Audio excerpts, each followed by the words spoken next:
देख रहे हैं A9 न्यूज।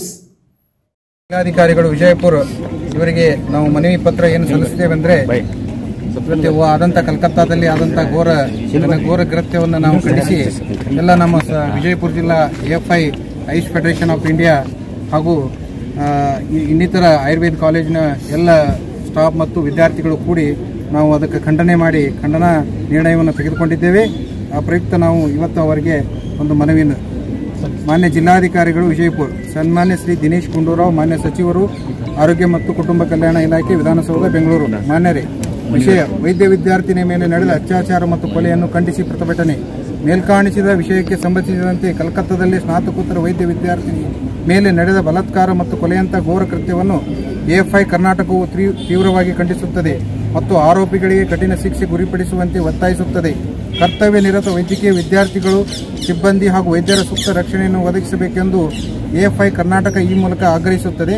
ಅಗಲಿದ ವೈದ್ಯ ವಿದ್ಯಾರ್ಥಿನಿಗೆ ಶ್ರದ್ಧಾಂಜಲಿ, ದುಃಖಿತ ಕುಟುಂಬಕ್ಕೆ ದುಃಖವನ್ನು ಭರಿಸುವ ಶಕ್ತಿಯನ್ನು ದೇವರು ನೀಡಲಿ ಎಂದು ಪ್ರಾರ್ಥಿಸುತ್ತಾ ಈ ಕೃತ್ಯವನ್ನು ವಿರೋಧಿಸಿ ರಾಷ್ಟ್ರವ್ಯಾಪಿ ಮುಷ್ಕರದಲ್ಲಿ AFI ಕರ್ನಾಟಕವು ಭಾಗಿಯಾಗಿರುತ್ತದೆ। ಮತ್ತು ಇದು ನಾವು ಈ ಎಲ್ಲ ಆಸ್ಪತ್ರೆ ಮತ್ತು ಕ್ಲಿನಿಕ್ಗಳನ್ನು ಇವತ್ತು ಒಂದು ದಿವಸದ 24 ಗಂಟೆಗಳ ಅವಧಿಯವರೆಗೆ ನಾವು ಎಲ್ಲ ತುರ್ತು ಚಿಕಿತ್ಸೆಯನ್ನು ಹೊರತುಪಡಿಸಿ ಎಲ್ಲ ಸೇವೆಗಳನ್ನು ನಾವು ಸ್ಥಗಿತಗೊಳಿಸಿರುತ್ತೇವೆ ಎಂದು ರಾಜ್ಯಾಧ್ಯಕ್ಷರು ಡಾಕ್ಟರ್ ಮೋಹನ್ ಬಿರಾದಾರ್, ರಾಜ್ಯ ಪ್ರಧಾನ ಕಾರ್ಯದರ್ಶಿಗಳು ಸೋಮಶೇಖರ್ ಹುದ್ದಾರ್ ಹಾಗೂ ಜಿಲ್ಲಾ ಅಧ್ಯಕ್ಷರು ಡಾಕ್ಟರ್ AV ಡಾಣಕ್ಸಿರು, ಜಿಲ್ಲಾ ಕಾರ್ಯದರ್ಶಿಗಳು ಡಾಕ್ಟರ್ RI ಸಂಕಣ್ಣವರ್ ಈ ಮೂಲಕ ನಾವು ಜಿಲ್ಲಾಧಿಕಾರಿಗಳಿಗೆ ಈ ಮನವಿಯನ್ನು ಸಲ್ಲಿಸುತ್ತಿದ್ದೇವೆ। ಅಧ್ಯಕ್ಷರು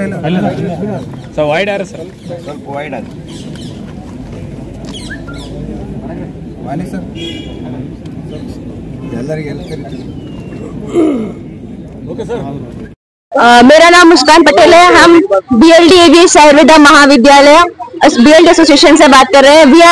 हम आज यहाँ पे हैं इसलिए क्योंकि हम चाहते हैं डॉक्टर मोमिता को जो ब्रूटली रेप एंड मर्डर जो हुआ है हम उसके बारे में बात करें। हम चाहते हैं उन्हें जस्टिस मिले, उन्हें इंसाफ मिले, क्योंकि ये सिर्फ एक डॉक्टर का पेशा नहीं है कि डॉक्टर ही आए, ये सब के लिए होना चाहिए। सब आए और आके स्ट्रिक्ट एक्शन ले इसके ऊपर और क्रिमिनल्स को बहुत सारे पनिशमेंट मिलने चाहिए। It should be very ग्रेवियस crime they had given. औरत को तो बहुत बड़ा दर्जा दिया जाता है और आप औरत के साथ ऐसे करें, वो भी एक डॉक्टर जो ऑन ड्यूटी है, वो कर रही है, वर्क प्लेस पे है। हमारे पेरेंट्स हमको पढ़ाते हैं इसलिए बिकॉज हम इंडिपेंडेंट हो, हम किसी पे डिपेंडेंट ना हो। हमारे पेरेंट्स हमें इसीलिए तो नहीं पढ़ा रहे और जाए हॉस्पिटल में काम करके गेटिंग रेप एंड किल्ड, ये अच्छा लगता है। ये सिर्फ हमारे बारे में नहीं है, किसी की बहन, किसी के भाई, आपको नहीं पता कि किसके पेरेंट्स कितनी मेहनत से किसको कैसे पढ़ा रहे हैं।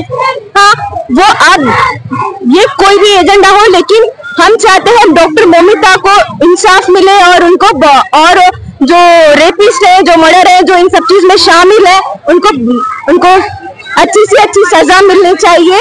और हम चाहते हैं ये सिर्फ अभी स्टॉप ना हो, जो हम रैली कर रहे हैं, जो हम प्रोटेस्ट कर रहे हैं जस्टिस के लिए, ये आगे होनी चाहिए, जब तक कंटिन्यू होनी चाहिए, जब तक एक डॉक्टर मोमिता या फिर डॉक्टर मोमिता जैसे बहुत सी लड़कियां हैं जो बोलने से डरती है, कतराती है, या फिर not only getting rape, molest, बहुत सारे ऐसे अंदर की चीजें होती हैं जो पता होती नहीं है किसी को भी। तो हम चाहते हैं उनको जस्टिस मिले और हम चाहते हैं वुमेन जो वर्क प्लेस पे है उनको वर्क में सेफ्टी मिलनी चाहिए, क्योंकि ये जरूरी नहीं है कि हम डॉक्टर्स होते हैं और 36 आवर की ड्यूटी रहती है, 24 आवर की ड्यूटी रहती है, शिफ्ट रहते हैं, नाइट शिफ्ट रहते हैं। हम अपने पेरेंट्स को बोल के जाते हैं we are going on duty, हम कॉल करके बोलेंगे पेरेंट्स को हम आ गए, पहुंच गए, हम हॉस्पिटल में सेफ है, लेकिन we are not in safe in hospital also. हम आपको ट्रीट करते हैं तो इसका ये चाहिए आप भी हमारे साथ कोऑपरेट करें और डॉक्टर मोमिता को इंसाफ मिलना चाहिए। और मेरा नाम मुस्कान Patel. Myself Dr. Sunita Bishnoi from the College of BLD AVS Ayurveda, 3rd year PG scholar। हम लोग यहाँ पर सारे जो कोलकाता में प्रोटेस्ट चल रहे हैं उसको सपोर्ट करने के लिए आए हैं, so that उस लड़की को जस्टिस मिल सके। It's not about only medical students, doctors and the medical workers. It's all about these other girls also.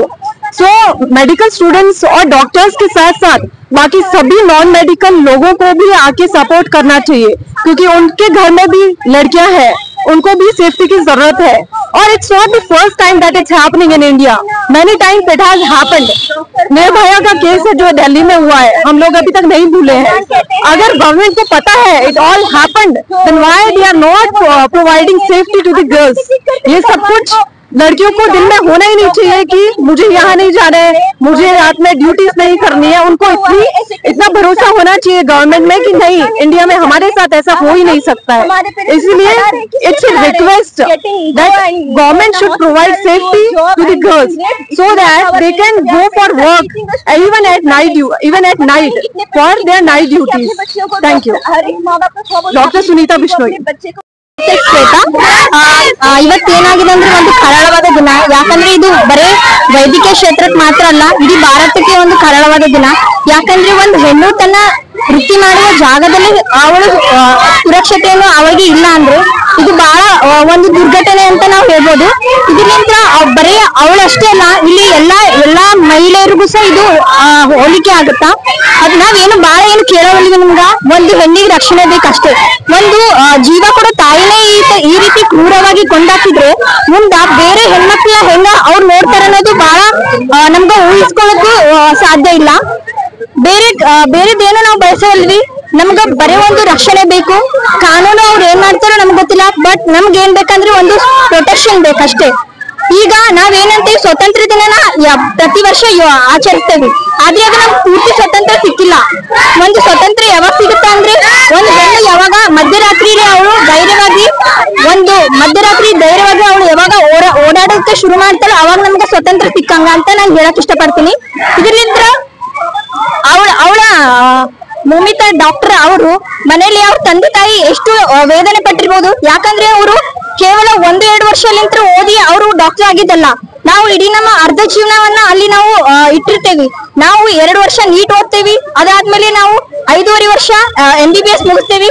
ಅದಾದ ನಂತರ ಸ್ಪೆಷಲಿಸ್ಟ್ ಆಗೋಕ್ಕೋಸ್ಕರ 3 ವರ್ಷ ನಾವು ಸತತವಾದ ನಿರಂತರವಾದ ಪರಿಶ್ರಮವನ್ನ ನಾವು ಹೊಂದಿರ್ತೇವೆ. ಅದಕ್ಕೋಸ್ಕರ ಅವಳಿಗೆ ಸಿಕ್ಕಿದ್ದು ಲಾಸ್ಟಿಗೆ ಏನಂದ್ರೆ ಒಂದು ಹತ್ಯೆ, ದೌರ್ಜನ್ಯ. ಇದು ಯಾವ ಹೆಣ್ಣಿಗೂ ಸಹ ಬಯಸಲ್ಲ, ಆ ಹೆಣ್ಣಿಗೂ ಸಹ ಶ್ರೇಷ್ಠ ಅಲ್ಲ. ಯಾವಾಗ ಒಂದು ಹೆಣ್ಣು ಭಾರತದಲ್ಲಿ ಧೈರ್ಯವಾಗಿ ಮಧ್ಯರಾತ್ರಿಯಲ್ಲಿ ನಡೆದಾಡ್ತಾಳೋ ಅವಾಗ್ಲೇ ಆ ದೇಶಕ್ಕೆ ಸ್ವತಂತ್ರ ಸಿಕ್ಕಂಗ ಅಂತ ನಾನು ಇಷ್ಟ ಹೇಳಿ ಇದಕ್ಕೆ ಒಂದು ಸೂಕ್ತವಾದ ಪರಿಣಾಮವನ್ನು ಕಾನೂನು ಕೈಗೊಳ್ಳಬೇಕೆಂದು ನಾನು ವಿನಂತಿಸುತ್ತೇನೆ. ವೈದ್ಯಗೆ ರಕ್ಷಣೆ ಇಲ್ಲ ಅಂದ್ರೆ ಉಳ್ಕಿದವ್ರಿಗೆ ಯಾರಿಗೂ ರಕ್ಷಣೆ ಇಲ್ಲ. ಒಂದು ದಿನ ವೈದ್ಯ ಏನಾದ್ರು ಆಫ್ ಡ್ಯೂಟಿ ಆದ್ರೆ ಯಾರು ಒಂದು ಜೀವನ ಉಳಿಯೋಕ್ ಸಾಧ್ಯ ಇಲ್ಲ. ಅಂತ ವೈದ್ಯಗೆನೋ ರಕ್ಷಣೆ ಕೊಡ್ಲಿಲ್ಲ ಅಂದ್ರೆ ಯಾವತ್ತು ಯಾರಿಗೂ ರಕ್ಷಣೆ ಕೊಡಕ್ ಆಗಲ್ಲ. ಇದು ನಾಟ್ ಓನ್ಲಿ ವೈದ್ಯ, ಎಲ್ಲ ಹ್ಯೂಮನ್ ಅಂದ್ರೆ ಮಹಿಳೆಯರಿಗೂ ಕೂಡ ಬರ್ತದ.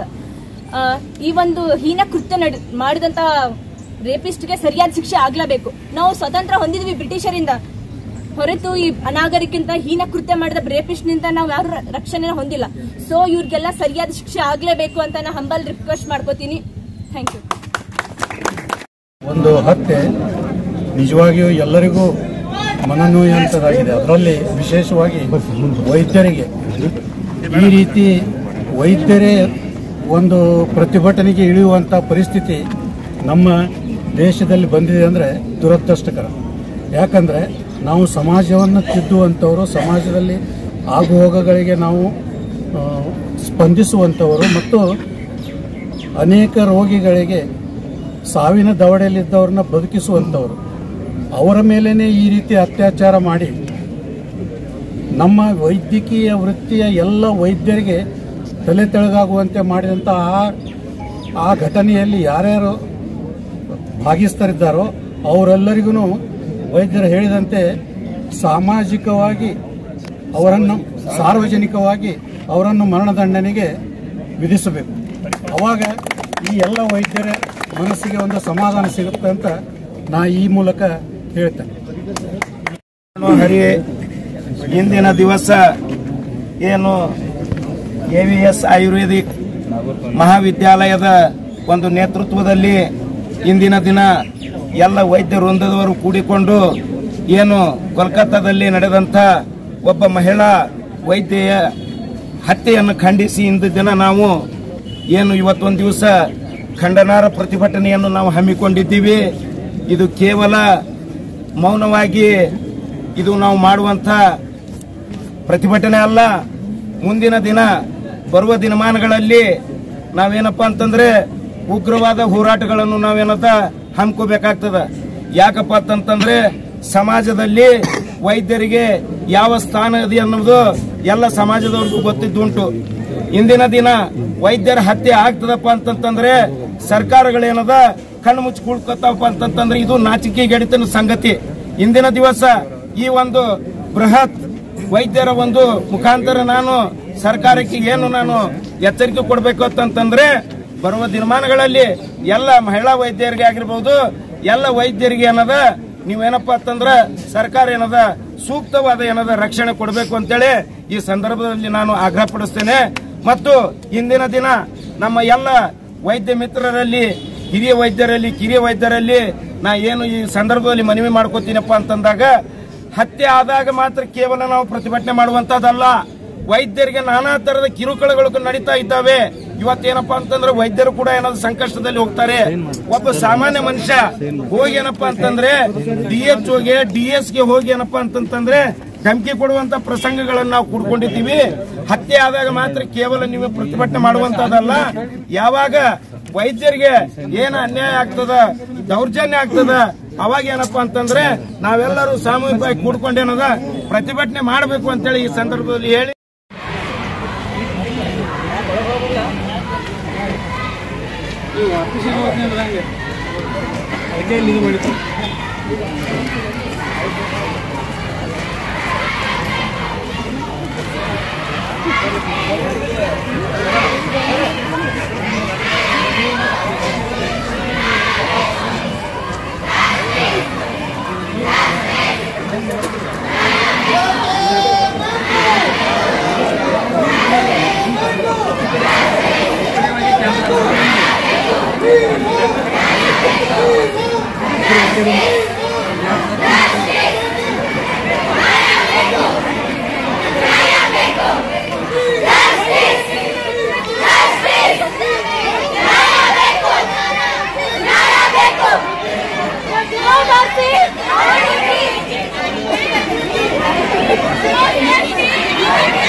लेटेस्ट न्यूज के लिए देखते रहिए A9 न्यूज।